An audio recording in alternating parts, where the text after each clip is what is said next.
சனி, ஞாயிறு வந்தாலே big pass பார்க்குறவங்க எல்லாருக்குமே கொண்டாட்டம் தாங்க.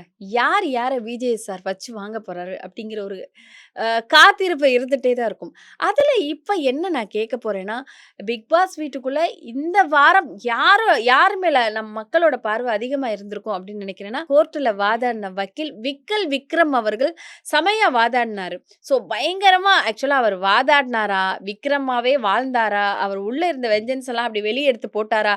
உண்மையெல்லாம் கக்குனாரா அப்படிங்கிறது தெரியல. ஆனா வந்துட்டு, என்னைய இனிமே விக்ரம் அப்படின்னு யாரும் கூப்பிடாதீங்க. வித்யாபதி அப்படின்னு கூப்பிடுங்கன்னு சொல்லிட்டு, பயங்கரமா வந்துட்டு அவரு குடுத்த கேரக்டரும் சரி, அவரோட விஷயத்த ப்ராப்பரா பண்ணாரு. இதுல என்னன்னா வந்துட்டு, நெறைய இடங்கள்ல பிக் பாஸ மதிக்கல, பார்வதி பிக் பாஸ மதிக்கல, கமருதீன் பிக் பாஸ மதிக்கல, யாருமே பிக் பாஸ மதிக்கல அப்படின்னு சொல்லிட்டு இருக்காரு. இதுல பார்வதியும், கமருதீன் மட்டும் தான் பிக் பாஸ மதிக்கலையா? மத்த எல்லாரும் பிக் பாஸ ப்ராப்பரா மதிச்சுட்டாங்களா?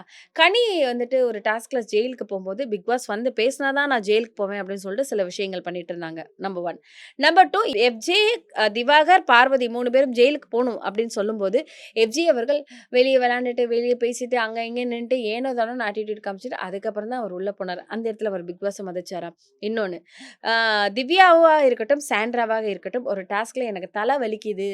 பிக் பாஸ் ஒரு லெட்டர் குடுத்துருக்காங்க. இப்ப நீங்க ஜெயிலுக்குள்ள போணுமான்னு சொன்னதுக்கு, அப்ப யாரும் போல. அப்ப இவங்க எல்லாரும் பிக் பாஸ மதிச்சாங்க. இப்ப இந்த பிரச்சனை அதாவது மைக்க மூடி பேசின பார்வதியும், கமருதீன் மட்டும் தான் பிக் பாஸ மதிக்கல அப்படின்னு விக்ரம் சொல்றாருங்க. இது சரியா? அப்படிங்கிறத கமெண்ட்ஸ்ல சொல்லுங்க.